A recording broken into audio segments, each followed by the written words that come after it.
Hi hello my dear students, क्या हाल है? Good evening to all. I hope तुम सब अच्छे होंगे, खुश होंगे और टेंशन फ्री पढ़ाई करते होंगे विदाउट एनी स्ट्रेस। ओके, आज हम लोग लेक्चर नंबर 6 करेंगे। ये chemical properties of alkyl halides है और एलिमिनेशंस पढ़ेंगे। कौन सा एलिमिनेशंस? क्या डिहाइड्रो एलिमिनेशन करेंगे? नहीं, ये अलग टाइप का एलिमिनेशन है जिसे हम लोग हॉफमैन एग्जॉस्टिव मिथाइलेशंस एंड एलिमिनेशन पढ़ेंगे। यानी हॉफमैन एलिमिनेशंस पढ़ेंगे, ठीक है?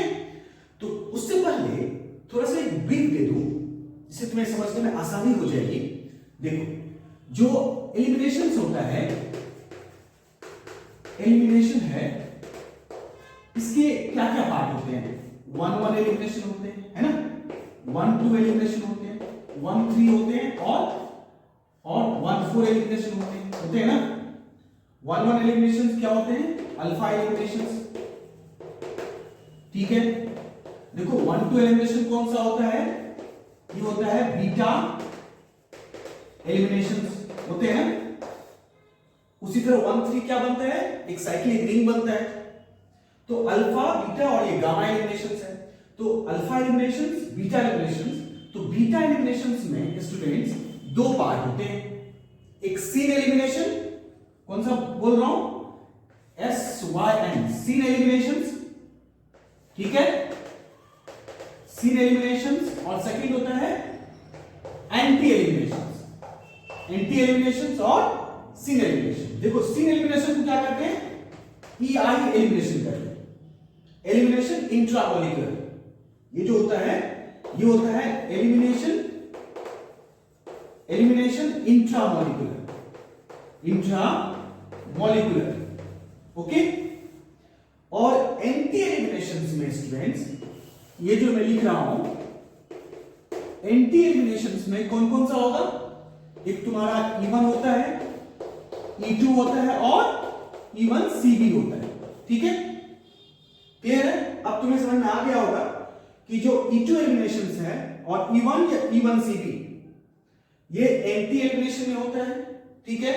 तो हम जो बात कर रहे हैं हॉफमैन एलिमिनेशन स्टूडेंट्स, देखो E1 और E2 दोनों सेट-जीफ रूल को फेवर करता है ना? मेजॉरिटी क्या होता है? प्रोडक्ट हमेशा मोस्ट ऑफ द टाइम क्या फॉर्म होता है? According to set-GIF. बट कुछ ऐसे भी केस होते हैं स्टूडेंट जहां पे हॉफमैन प्रोडक्ट फॉर्म होते हैं। कौन सा? Hofmann product. तो मैं बात कर रहा हूं हॉफमैन प्रोडक्ट के बारे में, ठीक है? अब देखो, तो हम किस पे बात करेंगे? हॉफमैन प्रोडक्ट के बारे में बात करेंगे कि कैसे मालूम चलेगा कि हमें हॉफमैन देगा या वो सेट-जीफ देगा। देखो, मोस्ट ऑफ द केस सेट-जीफ ही होता है। E1 में भी सेट-जीफ होता है, E2 में भी सेट-जीफ होता है ना? तो हॉफमैन जो प्रोडक्ट होता है वो डिपेंड करता है तुम्हारा रिएजेंट, जो रिएजेंट है वो कैसा है? क्या कॉम्प्लेक्स रिएजेंट है? यदि कॉम्प्लेक्स रिएजेंट है तो क्या होगा?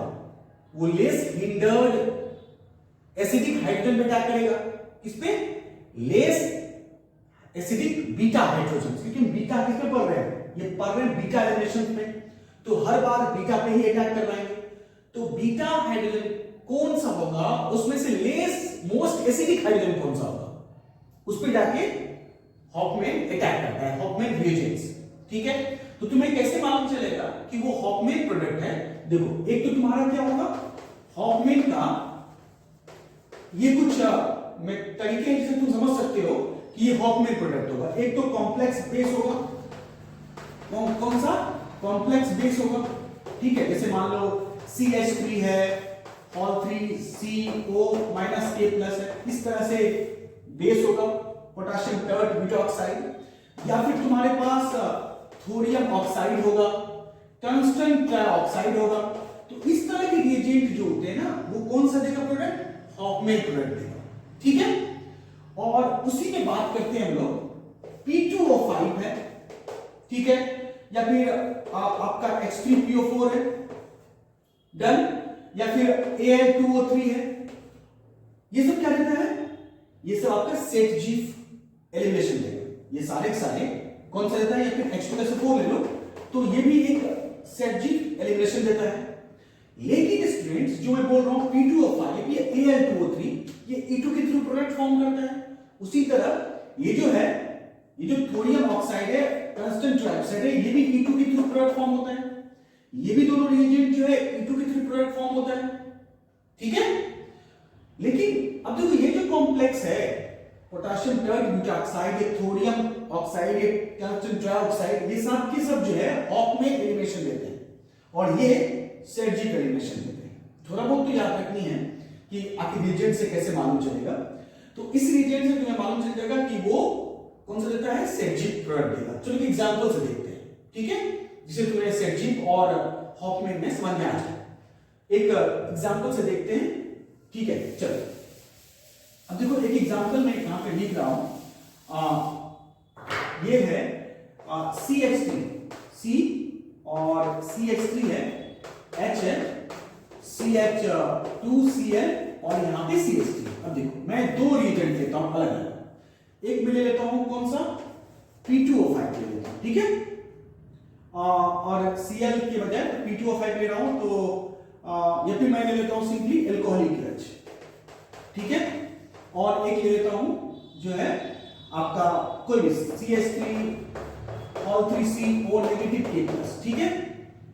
तो इसमें क्या होगा, ये आपका CH3C, CH3 double bond CH, CH3 दे देगा, कौन सा हुआ, सेर्जी प्रोडक्ट हो गया, है ना।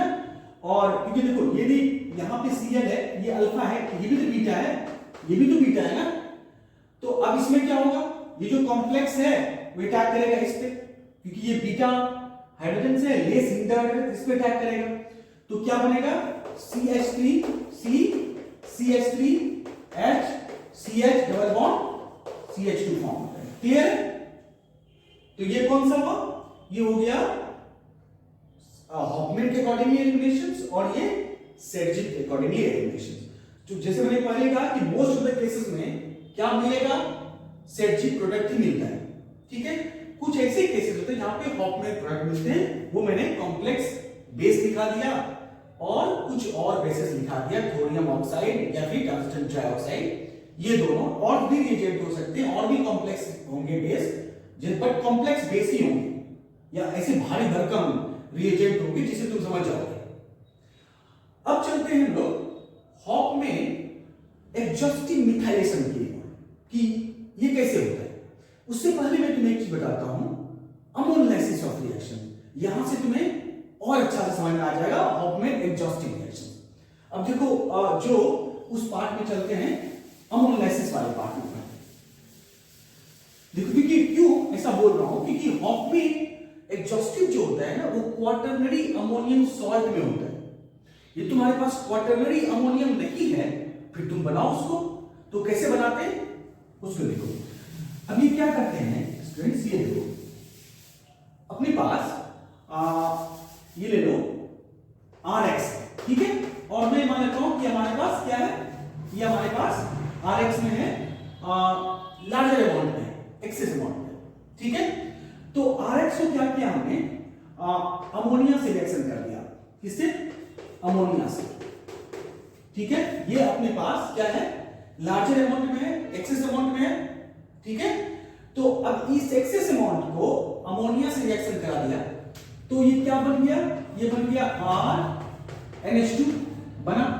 क्या मैंने कहा, ये हमने क्या लिया है, एक्सेस लिया है सब्सटेंसेस, इस एक्सेस को अमोनिया से रिएक्शन करा दिया, क्या बन गया RNH2। अब हमने एक्सेस लिया है तो फिर से रिएक्शन कराएंगे इसको, तो क्या बन जाएगा R2NH, तो हमारा HX बाहर चला गया। अब फिर से रिएक्शन करा दिया क्योंकि हमने एक्सेस लिया है, तो क्या होगा R3N बन गया। फिर से रिएक्शन कराएंगे, क्यों, क्योंकि अभी लॉन्ग पेयर है ना इसके पास, तो फिर से रिएक्शन करा तो RX के साथ, तो क्या बन जाएगा R4N प्लस X नेगेटिव। अब ये तुम्हारा क्या बन गया, क्वाटरनरी अमोनियम सॉल्ट हो गया। क्या बन गया, ये क्वाटरनरी अमोनियम सॉल्ट बन गया। तो मेरा बताने का मकसद ये था कि देखो यदि हमने एक्सेस लिया है, ये तब तक रिएक्शन करेगा जब तक तुम्हारे सारे हाइड्रोजन खत्म ना हो जाए, अमोनिया के सारे हाइड्रोजन खत्म ना हो जाए। सेकेंड, यदि लोन पेयर है तो वो भी खत्म हो जाए, यानी एक क्वाटरनरी अमोनियम सॉल्ट बनना चाहिए। क्लियर हो गया? अब हम चलते हैं इसी लॉजिक को यूज करते हैं हॉफमैन एग्जॉस्टिव मिथाइलेशन में, फिर उसके बाद एलिमिनेशन करेंगे। स्टूडेंट ये सारे प्रोसेस पता है क्या है? ये SN2 प्रोसेस है, सारे प्रोसेस SN2, ठीक है? तो हम सेम, क्योंकि अमोनिया क्या होता है? बेस होता है ना, और बेस स्ट्रॉन्ग बेस होता है स्टूडेंट, तो बेस क्या होता है? SN2 के थ्रू होता है। अब चलो चलते हैं हॉफमैन एग्जॉस्टिव मिथाइलेशन। देखो हॉफमैन एग्जॉस्टिव मिथाइलेशन क्या होता है, अब उसको समझो। एक हमने क्या किया है, एक एग्जांपल लेते हैं। तो चलो एक ये एग्जांपल लिया है N और यहां पे, ठीक है, और यहां पे H, एग्जैक्टली सेम प्रोसेस, समझ जाओ, वही यूज कर रहे हैं यहां पे। तो हमने क्या किया, CH3I ले लिया और किस में ले लिया? एक्सेस में ले लिया, ठीक है, ये लार्जर अमाउंट में ले लिया। क्लियर है?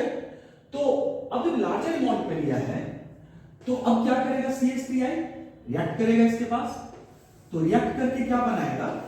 ये जो कंपाउंड है यहां पे N है और यहां पे CH3 है, ठीक है।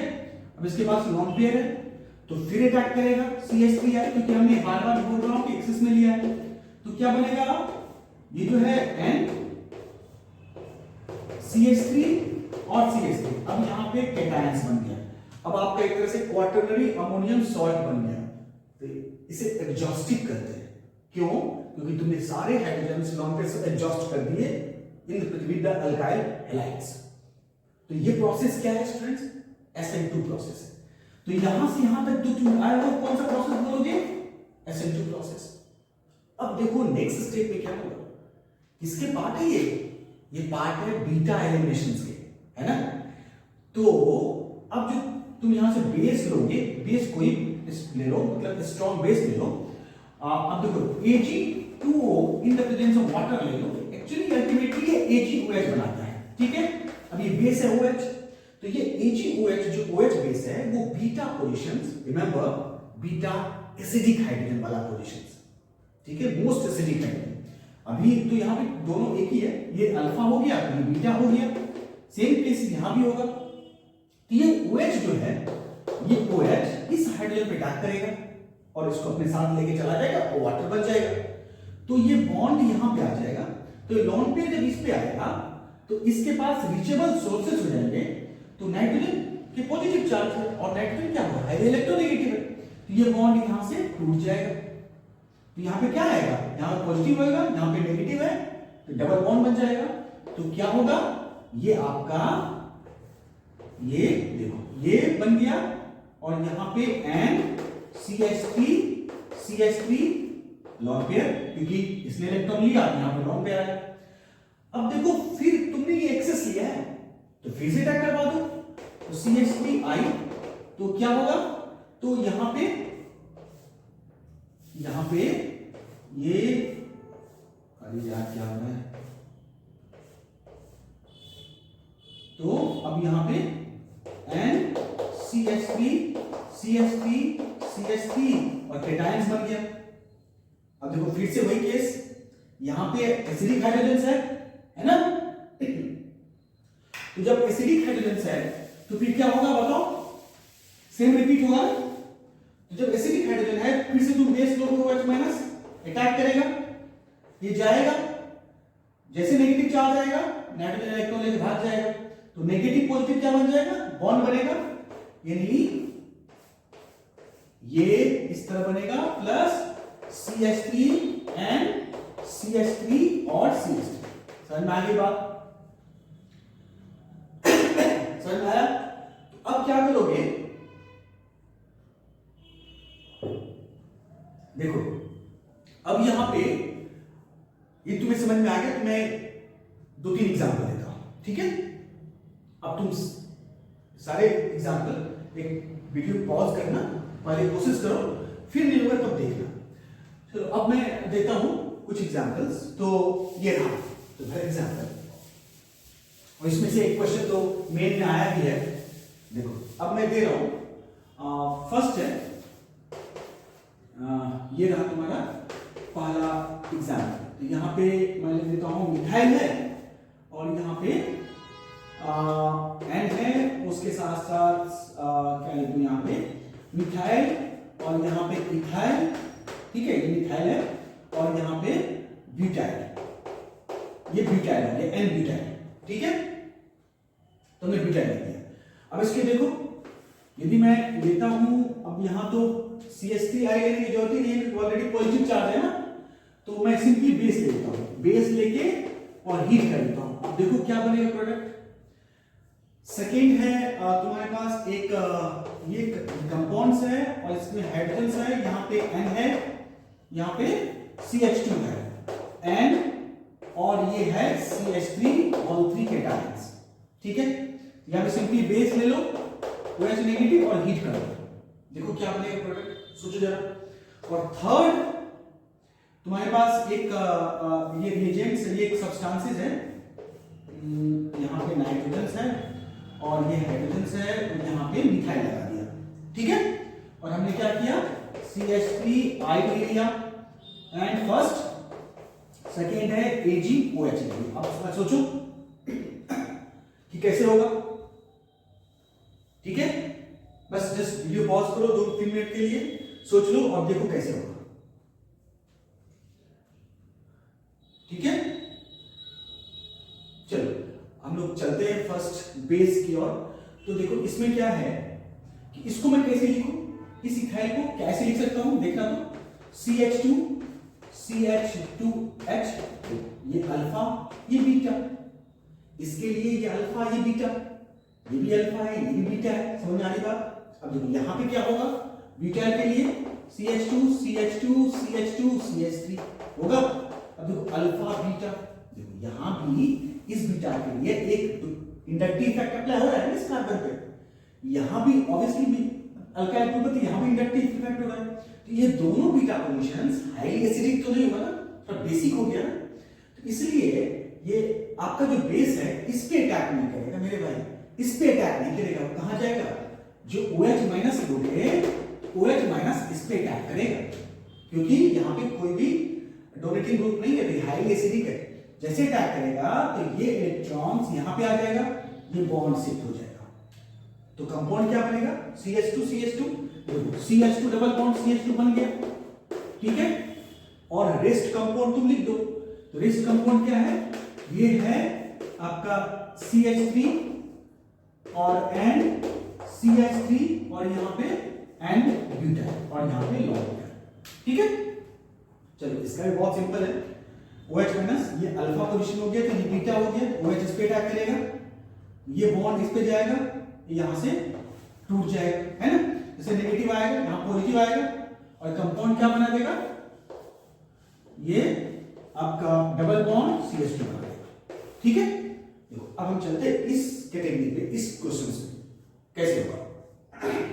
देखो तो अब जब इस तरह के क्वेश्चंस होंगे तो उसके लिए देखो क्या करेंगे, सबसे पहले तुम्हें अटैक करना है CH3I से, क्योंकि इसके पास लॉन्ग पेयर भी है और हाइड्रोजन भी है, ठीक है। तो चलो सबसे पहले अटैक करवाओ इस पे। तो ये जो कंपाउंड है यहाँ पे नाइट्रोजन्स और ये मिथाइल है, हाइड्रोजन्स है, तो अब CH3 अटैक करेगा इस पे, तो अभी लगा दो यहाँ पे, ठीक है, CH3 लगा दिया, अभी भी लॉन्ग पेयर है, तो CH3I फिर से लेंगे। एक बार हमने क्या किया, इस पे CH3 लगा दिया क्योंकि एक्सेस में लिया है, अभी हमने हार्मोनाइजेशन रिएक्शन पढ़ाया ना, वहां पे अल्काइल हमेशा एक्सेस लेते हैं क्योंकि क्वाटरनरी हार्मोनियम तो जनरेट करना पड़ेगा ना ऑक्टेन के लिए। तो हमने क्या किया, फिर से अटैक करवाएंगे क्योंकि लॉन्ग पेयर है, तो ये कंपाउंड क्या बना देगा, यहां पे N CH3 अब देखो, अब ये देखो, ये अल्फा ये बीटा, ये अल्फा ये बीटा ये भी बीटा, तो देखो अब क्या होगा, तुम्हारा यहां भी अटैक कर सकता है और यहां भी अटैक कर सकता है। तो चलो अब हम देखते हैं, ये बेस है तो इस पोजीशन पे अटैक करवाते हैं, उस पे भी अटैक करा के देखेंगे। तो जो अब आपका जो OH माइनस है बेस, क्योंकि हमने क्या लिया है, AgOH लिया है, कंफ्यूज मत होना, ये कहां से आया, ये Ag2O एंड वाटर के साथ मिलके AgOH बनता है, OH क्या होता है, स्ट्रॉन्ग बेस होता है। तो OH माइनस क्या करेगा, इस पे अटैक करेगा, ये यहां पे जाएगा, ये बॉन्ड टूट जाएगा, एक तो केस ये होगा, ठीक है। तो इसके क्या बनेंगे, इसके बनेंगे ये आपके NCH3 लॉन पेयर। दूसरा केस हो सकता है स्टूडेंट्स ये है कि सेकेंड केस क्या होगा कि ये आपका जो OH है वो इस पे अटैक करेगा, इस हाइड्रोजन पे। मेरी बात समझ में आ रही है? चलो दूसरे केस में दिखाते हैं, तो कंफ्यूज हो जाओगे। तो यहां पे सेकेंड फेज देखो, पहला तो प्रोबेबिलिटी ये है, अब उसको बताइए कौन सा वैलिड प्रोडक्ट होगा। तो अब देखो इसमें क्या है, यहां पे CH2H है, N है, और यहां पे CH3 है। तो देखो अब क्या है, जो OH माइनस है ये इस पे अटैक करेगा, इसको लेके चला जाएगा, इस पे आएगा नेगेटिव, ये बॉन्ड टूटेगा, इस पे आएगा पॉजिटिव। तो कंपाउंड क्या बन जाएगा, ये बनेगा N, ये हो जाएगा NCH3 और यहां पे डबल बॉन्ड बन गया, बनेगा।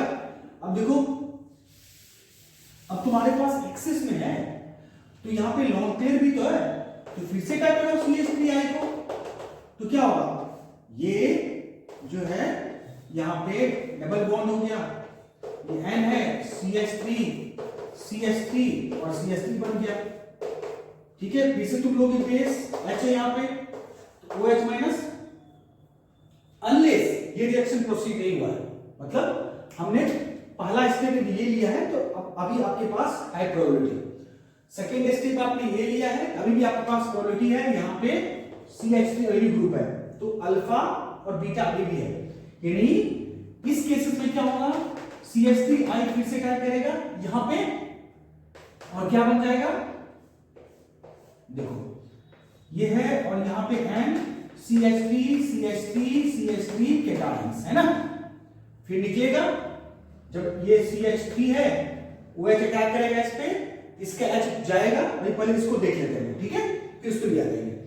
अब देखो OH अटैक करेगा इसको, ये बाहर निकल जाएगा, ये बॉन्ड टूट जाएगा, तो अल्टीमेटली क्या होगा, ये यहां पे, ठीक है, ये इस तरह से बन जाएगा, done, plus CH3 and CH3 और CH3। सेम केस उसमें भी रिपीट कर सकते हैं हम लोग। अब देखो उसमें भी सेम केस रिपीट करते हैं, तो अब देखो यहां पे, देखो अब यहां पे क्या है, ये अपने को ये कंपाउंड है, और यहां पे CH2H है, और ये आपका N है, CH3 और CH3। तो बेस OH मैंने अटैक किया इस पे, ये बाहर चला गया, तो इस पे क्या आएगा, नेगेटिव, ये बॉन्ड टूटेगा, इसमें आएगा पॉजिटिव। तो देखो अल्टीमेटली प्रोडक्ट तो सेम बना ना दोनों का, देख लो, ठीक है, तो अल्टीमेट प्रोडक्ट दोनों का सेम ही बनेगा, कहीं से अटैक करो। तो मेरी बात समझ में आ गई। तो ये था अपने को हॉफमैन एग्जॉस्टिव। तो पहला स्टेप क्या था, एग्जॉस्टिव।